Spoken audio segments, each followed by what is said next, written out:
Welcome sa Cloudy Movie Recap. Ang pelikulang ikukwento natin ngayon ay ang Takuti, Across the Desert. Halina't simulan na natin.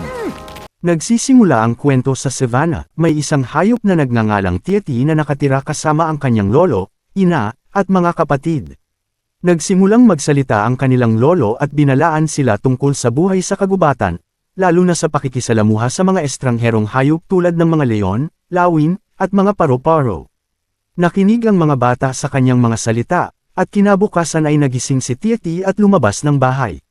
Ngunit nagulat siya nang makita ang kanyang lolo sa likuran niya na nagsasabing kailangan niyang maging maingat at tingnan ang paligid sa oras na lumabas siya. Sumagot si Tieti na gagawin naman niya iyon at humingi siya ng pahintulot upang umalis. Ngunit muli siyang binalaan ng kanyang lolo na maging maingat sa pakikitungo sa kahit anong hayop, lalo na sa mga paro-paro. Pagkatapos noon, naglakad si Tieti papunta sa ilog kung saan siya umupo at naglaro kasama ang mga paro-paro. Ngunit napansin niyang halos natuyo na ang tubig at kaunti na lamang ang natitira rito. Biglang may lumitaw na maliit na baboy at kinausap si Tieti. Ngunit dahil naalala niya ang bilin ng kanyang lolo, tumanggi siyang makipag-usap dito at naglakad palayo.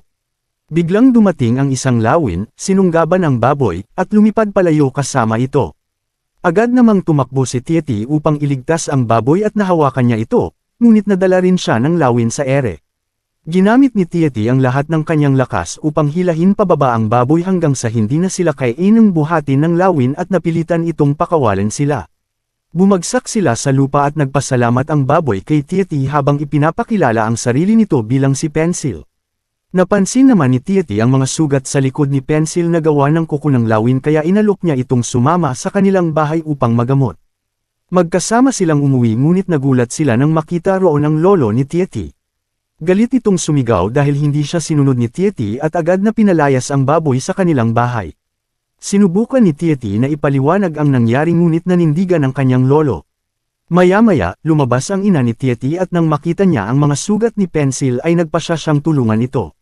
Sa hindi inaasahang pagkakataon, nabangga ni Pencil ang isang puno at may ahas na nahulog mula rito. Sinubukan ng ahas na umatake ngunit pinaikot ito ng lolo at ina ni Tieti hanggang sa mabuhol ang katawan nito.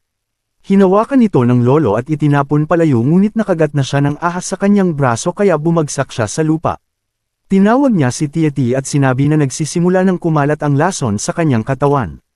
Hiniling niya kay Tieti na mangako na hindi na ito makikipag-usap sa mga estranghero at ibinigay niyang halimbawa ang nangyari sa baboy. Humingi ng tawad si Tieti at nangakong hindi na siya makikisalamuha sa iba. Samantala, narinig ni Pencil ang kanilang usapan habang nasa labas at sinubukan niyang humingi ng tawad kay Tieti, ngunit pinakiusapan siya ni Tieti na umalis at huwag nang bumalik kailanman. Umalis si Pencil na puno ng guilt at nag-isip kung paano siya makakatulong sa kanila. Nagsimulang mag-isip si Tieti ng paraan upang mailigtas ang kanyang lolo. Sinabi ng lolo na may isang lunas lamang.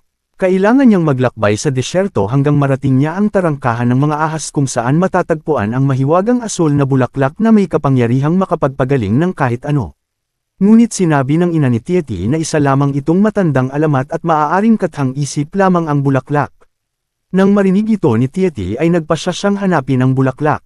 Pinigilan siya ng kanyang ina. At sinabing walang sinumang nakapunta roon at nakabalik ng buhay. Napilitan si Tieti na sumunod sa kanyang ina. Ngunit nang makatulog ang lahat, lihim siyang lumabas ng bahay at nagpas siyang maging matapang upang simulan ang kanyang paglalakbay. Bigla niyang narinig ang yabag ng isang nilalang sa likuran niya. Lumabas si Pencil at hiniling na samahan siya sa paglalakbay. Tumanggi si Tieti at naglakad palayo. Patuloy naman siyang sinundan ni Pencil at sinabing papunta rin siya sa lugar ng bulaklak. Ninas si Tieti at iniwan siyang muli. Habang naglalakad si Pencil sa likuran niya, napansin nito ang isang agila na mabilis na papalapit. Sinubukan niyang balaan si Tieti ngunit hindi ito nakinig. Lumipad ang agila at sumugod kay Tieti kaya mabilis na tumakbo si Pencil at nailigtas siya bago pa siya masunggaban. Ngunit hindi naniwala si Tieti at inisip niyang si Pencil ang may dala sa agila.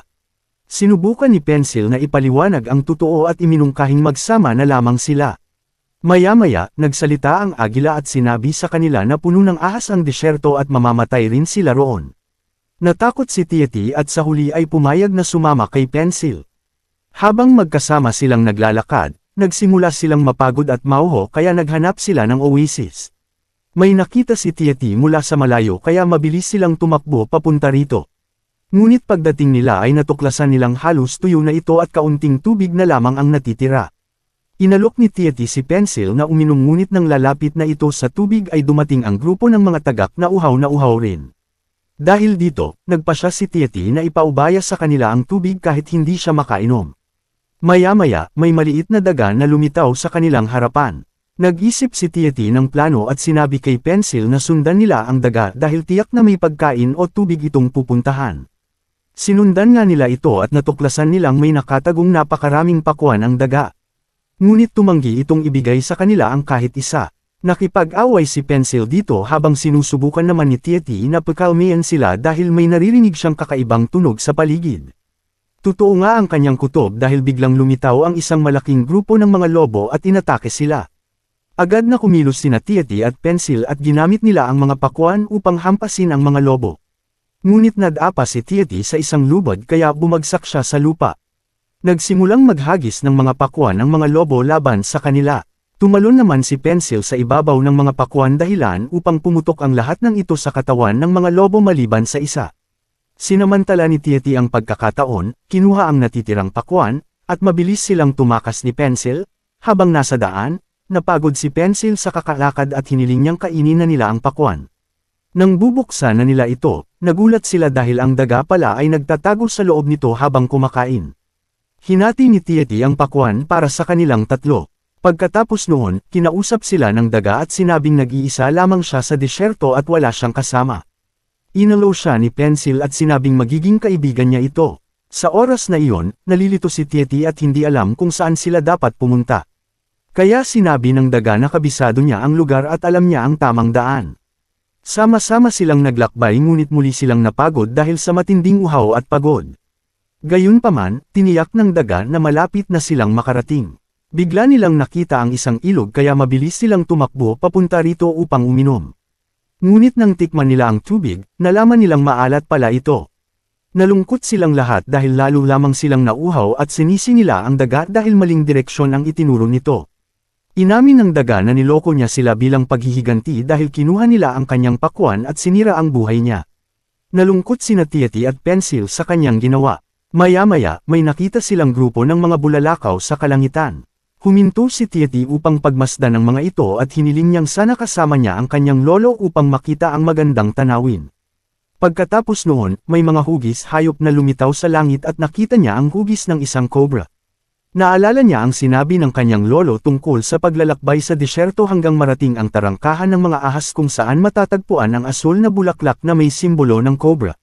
Dahil dito, napagtanto niyang malapit na sila sa kanilang destinasyon. Samantala, nang makita ni Pencil ang mga bulalakaw, hiniling niyang magkaroon sana siya ng tunay na mga kaibigan. Natauhan ng daga sa kanyang mga salita kaya humingi ito ng tawad sa kanilang dalawa at sinabing nais din niyang maging kaibigan nila habang buhay. Dahil sa pagod, natulog silang tatlo ng magkakatabi. Kinaumagahan, nagising sila at ipinagpatuloy ang kanilang paglalakbay.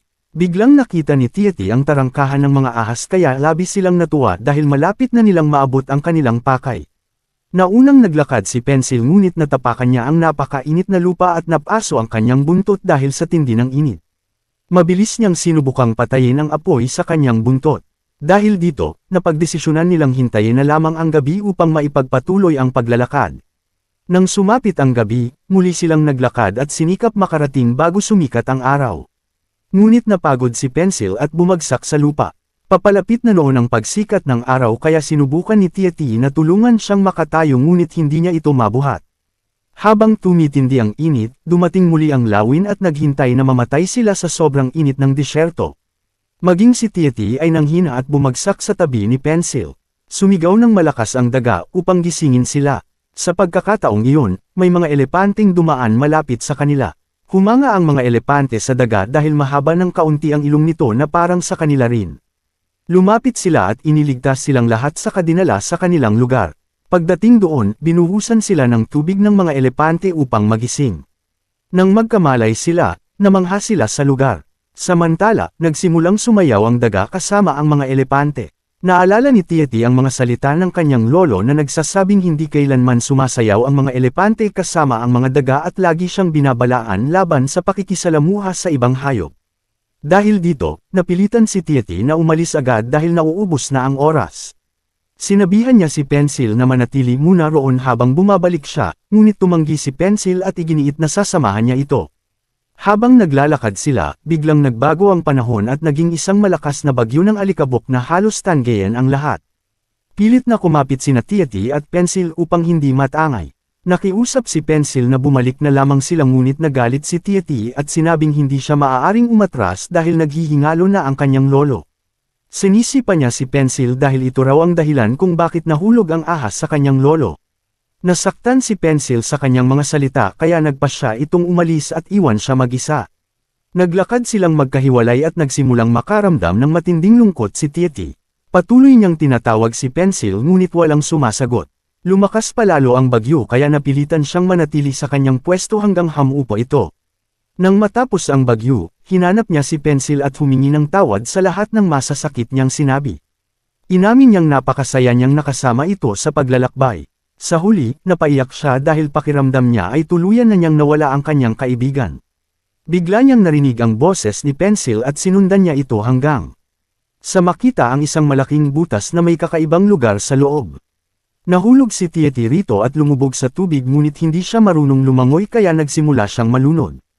Agad namang sumunod si Pencil at iniligtas siya mula sa tubig. Nang magising si Tiety, niyakap niya si Pencil at nagpasalamat dahil iniligtas nito ang kanyang buhay.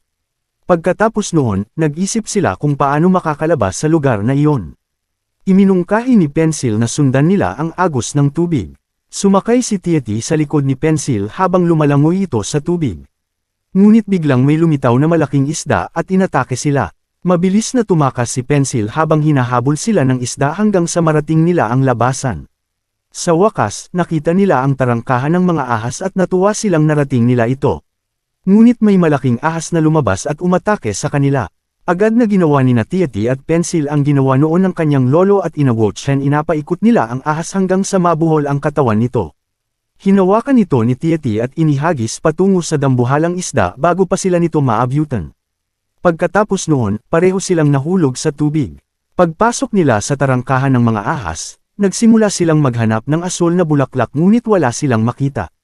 Maya-maya ay umulan kaya natulog sina Tiety at Pencil sa ilalim ng isang puno. Kinaumagahan, nagising si Tiety at nagulat nang makakita ng isang asul na bulaklak sa tabi niya. Ngunit habang natutulog si Pencil ay hindi nito namalayang nakinya pala ito. Nagalit si Tiety ngunit agad din silang natuwa nang makita nilang napakarami pa palang asul na bulaklak sa paligid. Mabilis na pumitas si Tiety ng maraming bulaklak at nagsimulang mag-isip kung paano makakauwi bago mahuli ang lahat. Sa pagkakataong iyon, dumating ang mga tagak na tinulungan nila noon at inalok silang tulungan makabalik. Ngunit hindi nila kayang buhatin si Pencil. Kaya sinabi ni Pencil kay Tiety na umalis na at iligtas ang kanyang lolo habang may oras pa. Niyakap siya ni Tiety at pinakiusapang mag-ingat palagi. Dinala siya ng mga tagak at mabilis silang lumipad pauwi.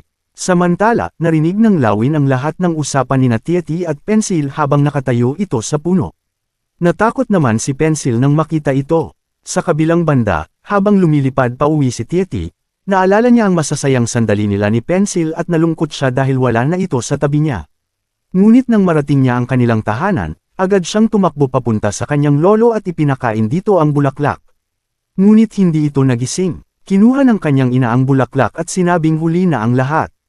Biglang lumabas ang kanyang lolo mula sa likuran nila at sinabi na ayos lamang siya. Ipinaliwanag ng ina ni Tiety na nailigtas siya ni Tiety dahil nadala nito ang mahiwagang bulaklak. Ikinwento naman ni Tiety na nagawa lamang niya iyon dahil sa tulong ni Pencil. Ipinaalala ng kanyang lolo ang pangako niya na huwag makikipagkaibigan sa mga estranghero, ngunit sinabi ni Tiety na kung wala si Pencil ay hindi niya maaabot ang bulaklak at malamang ay matagal na siyang namatay. Habang nag-uusap sila, dumating ang lawin na karga si Pencil at ibinaba ito sa harapan ni Tiety. Agad siyang niyakap ni Tiety at masayang sinalubong. Ngunit pinigilan ng lolo si Pencil na manatili sa kanilang tahanan at muli itong pinalayas. Humingi ng tawad si Tiety kay Pencil at sinabing hindi niya kayang mawala ang kanyang nag-iisang tunay na kaibigan. Sa huli, lumapit ang lolo ni Tietty at inimbitahan din si Pencil na manatili kasama nila bilang bahagi ng kanilang pamilya. Labis na natuwa sina Tietty at Pencil dahil magkasama nilang haharapin ang natitirang bahagi ng kanilang buhay. At dito nagtatapos ang kwento.